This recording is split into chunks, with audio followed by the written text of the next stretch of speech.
There we go. You film it? We're online. Okay. All right. Here we are. We're at IAFNR 2016. I did my workshop on developmental neurological exam in kids and adults.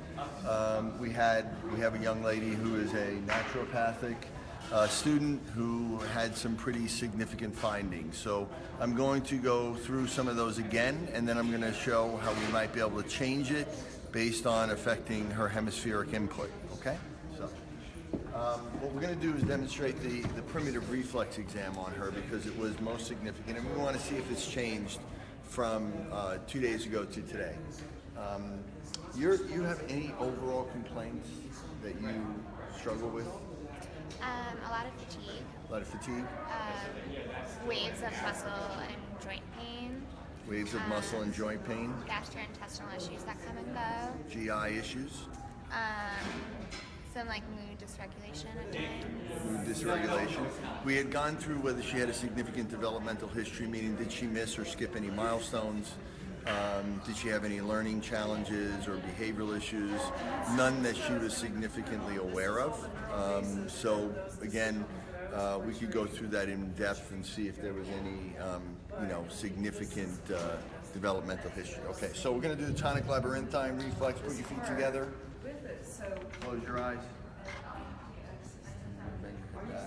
Do you have it on your site or can I purchase it? Okay, that's what I didn't know that. Okay. I just knew the other slides were on the deal. This is your slide presentation. I mean, I've had this presented by one before, but the things I felt like this was easier to follow me just because I've heard it other times, but maybe because your slides were very well done. You need to hear this a bunch of times for most people. Just saying. But it's just saying. You can see if we just pushed her a little bit, she would go back, okay? You can see that this is a tonic labyrinthine. What you're seeing is instability of these labyrinthine, which are really the basis of what we call otoliths. All right, so we're going to look at her asymmetric tonic neck reflex. Put your feet together again, and close your eyes, and we're just going to turn. And doesn't the computer, so hers is all on paper, and we sketch with pencils and try to follow her at the speed that she was going. It's really nice to have a format right.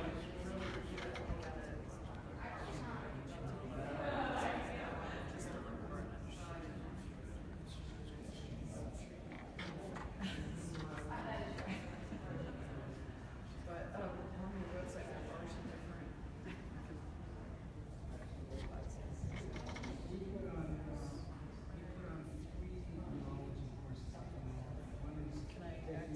Okay, now normally I'm going to do this 3 times, but for brevity's sake, we're going to see that, again, there's obvious when her hands turn, this is a positive asymmetric tonic neck reflex.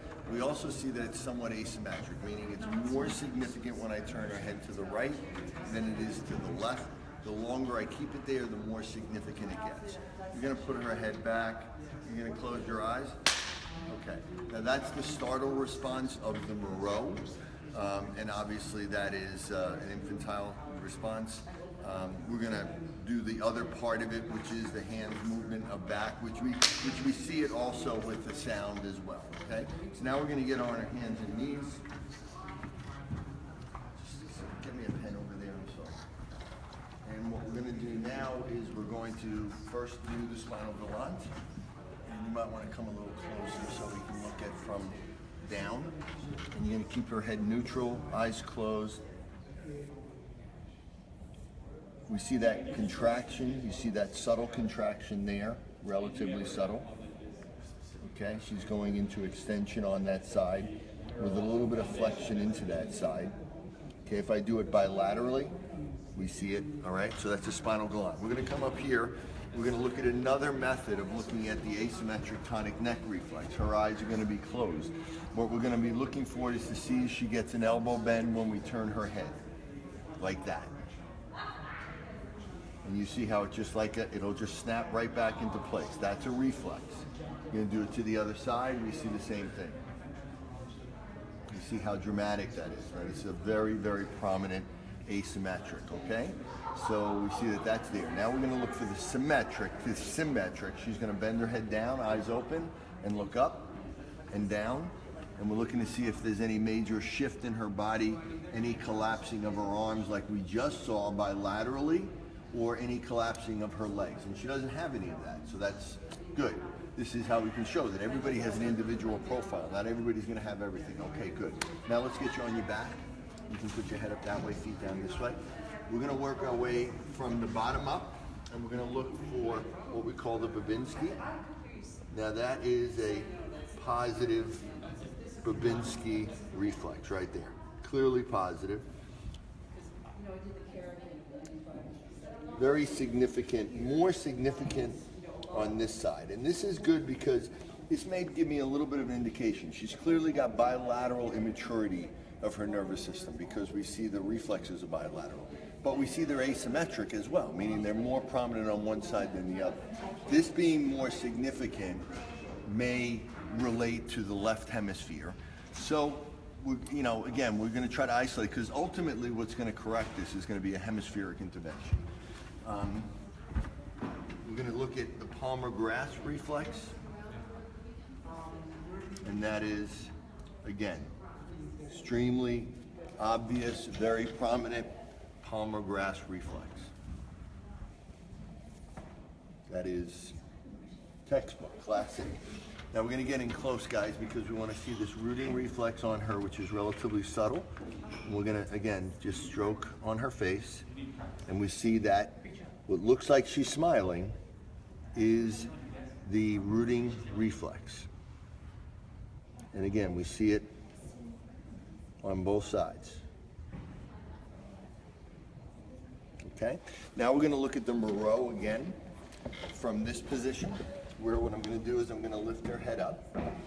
And could you turn your arms in? I'm sorry. There you go. Good. Because the Moreau turns them out, so we want to be able to emphasize that. And we're going to move back like this. And you're going to see it's going to get more and more prominent as I do it. Okay? We're literally building up that effect. So, again, and that activates the sympathetic nervous system. That's why you see her breathing going on as it is right now. If I do a little stroking of her face and try to get that, we'll calm down a little bit. She's got a little bit of what we call blepharospasticity as well, which may tell us a little bit about an area called the basal ganglia. All right, so what we want to do now, get her up. And what we want to be able to do is be able to try to determine some level of hemisphericity on her. You okay? Yeah. Okay. And what we're going to do is look at some muscle testing. Let me push down. Hold up. Okay. Let's get you to put your thumbs like this. Put them back. Let me push down. Okay. A little weaker on the right side. It feels. You're right-handed or left-handed? Right-handed. Okay. Just going to pull forward. Hold up.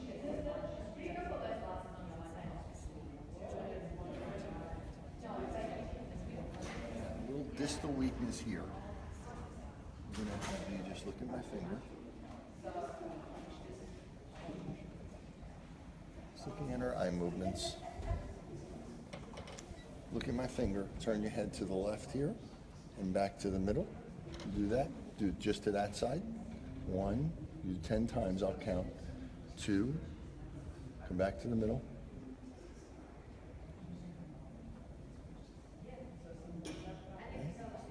Good. Okay. Now we're going to go to the right.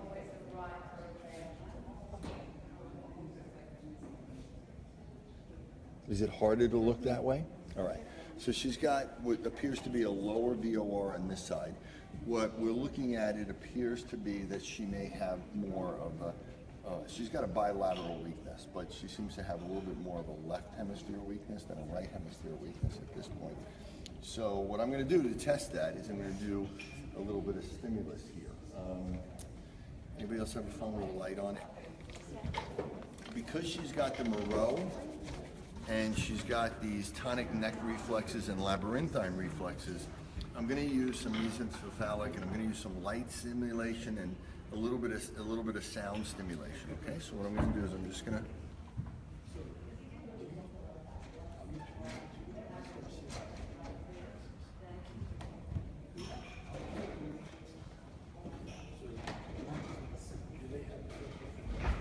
I'm going to look at two things here. One, does this modality actually make a difference? Two, am I stimulating the right side of the brain? If I'm stimulating, and whether the hemispheric interaction is significant at all in this. If it isn't, then no matter what side I stimulate, it should have an equal effect, one way or the other, making it better or worse.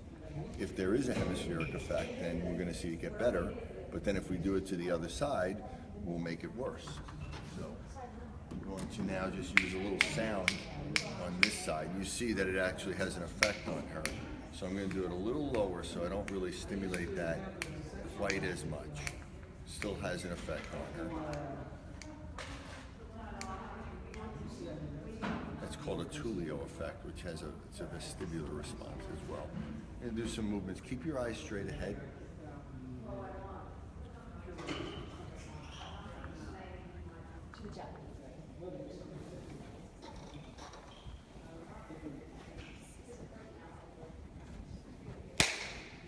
Okay.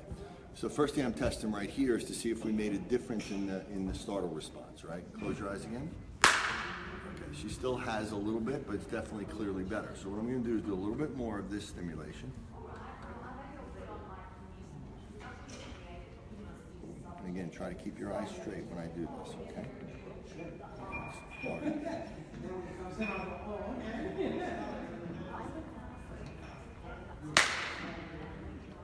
Let's see if there's a difference with the light, if that makes more of a difference.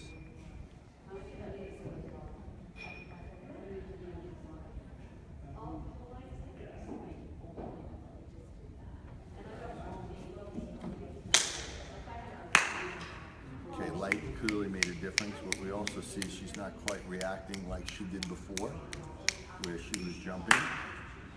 Okay, that actually brought it back a little bit, right? So what we're looking at is light seems to be a very good stimulus for her.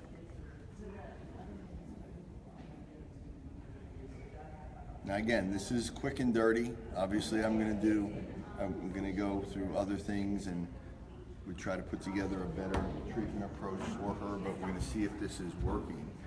So now what I wanna do is have you close your eyes and you're gonna put your feet together. I'm gonna look at the tonic labyrinthine again.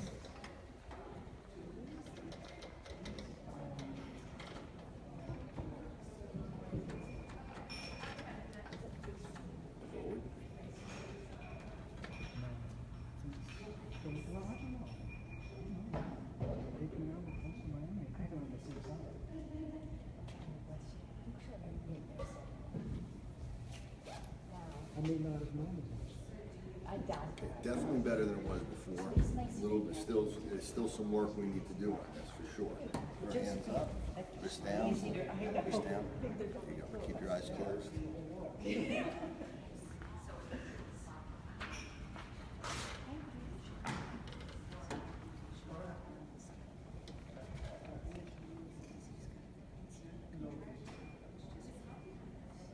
Okay, again, significantly better. Let's get you on your hands and knees. And again, we're going to look at this spinal glide. All right. Okay, what we see is that it's still pretty significant, but it's really only on the one side. So it became a little asymmetric, which means that it's getting better. We're going to do this again. Keep your eyes closed. Remember how prominent that was before, right? Both sides. Okay, so again, we're seeing a little asymmetry. As we get the brain better, what we see is that the asymmetry tends to come out a little bit. As we inhibit these primitive reflexes, the actual asymmetry gets more pronounced. So what we're going to do is just stay just like that. And again, we're going to use the light again.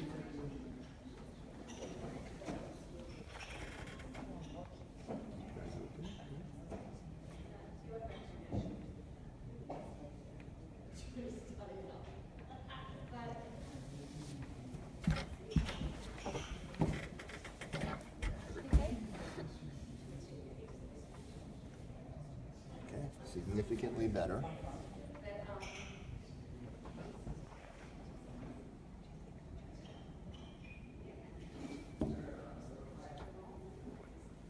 Okay, So what we're going to do actually is we're going to do this again, just to see if we can make it a little bit better. We might be doing a little bit too much stimulus with her right now, so we got to be aware of that as well.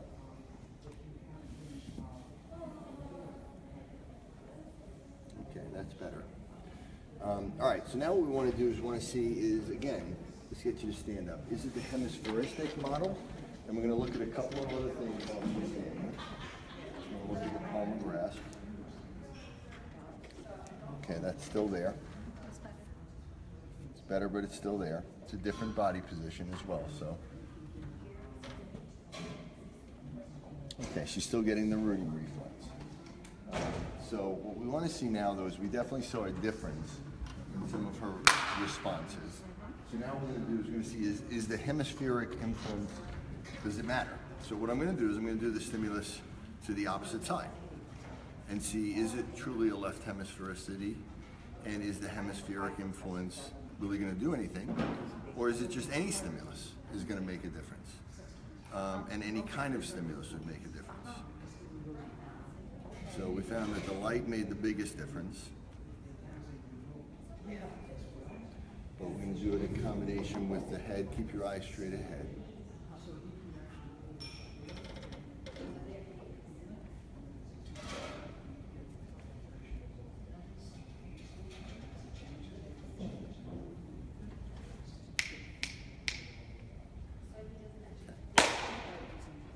We can see that Yeah, I don't like it on that side.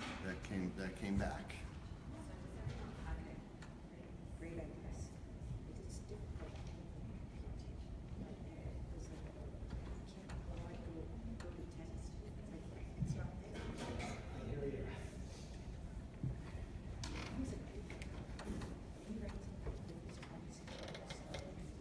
Okay. Very prominent. Okay, so we can see that it did come back, and you don't feel as good. Yeah, no, I didn't like that. Okay, so what this tells me, again, quick influence, is that there is most likely an active left hemisphere weakness. There's a bilateral weakness because she's got primitive reflexes that are bilateral, but there's an asymmetry to them as well. The hemispheric imbalance is significant because we were able to reduce these with relatively simple interventions. Now, obviously, if we do more significant interventions, we look at other things. Right now, we're doing light, we're doing some basic sound. We can do other different types of sound, like music or frequency. We can do things like, more physical-based stuff, like adjustments, or we can get her to do specific exercises. We could do vibration stimulation. We could do all different types of stimulation to that, and we would go through all of those to see what their influence. Her primitive reflexes as an indicator, which means that what we can do is we can look at it and say, okay, what we're doing at now is if we use something like, let's say, her palmar grasp, right? Why don't you come up here, show you that other people can do this. Now you're going to do that. Do the palmar grasp for her. Okay, see? Just keep on doing that. And you look straight ahead, and I'm going to stimulate.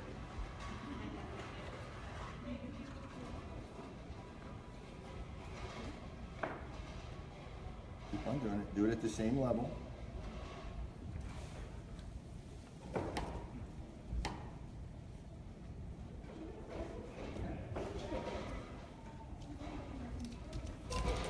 If I take it away, let's see what happens. See, it gets a little stronger. We bring it back in. All right, let's add a head turn. I'm going to add some sound, actually, at the same time.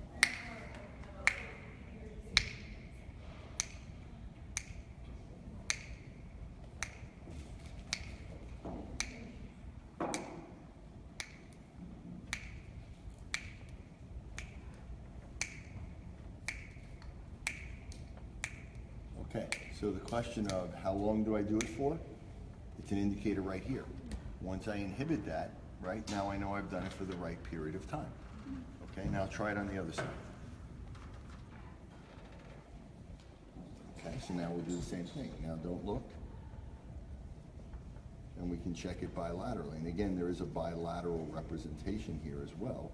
So we may have to do some right hemisphere stimulation because her right hemisphere is also down as well. So we may have to do a little bit of both at the same time, but it may also accentuate it and make it worse. Okay, so again, I'm going to add some sound here and see if this helps that.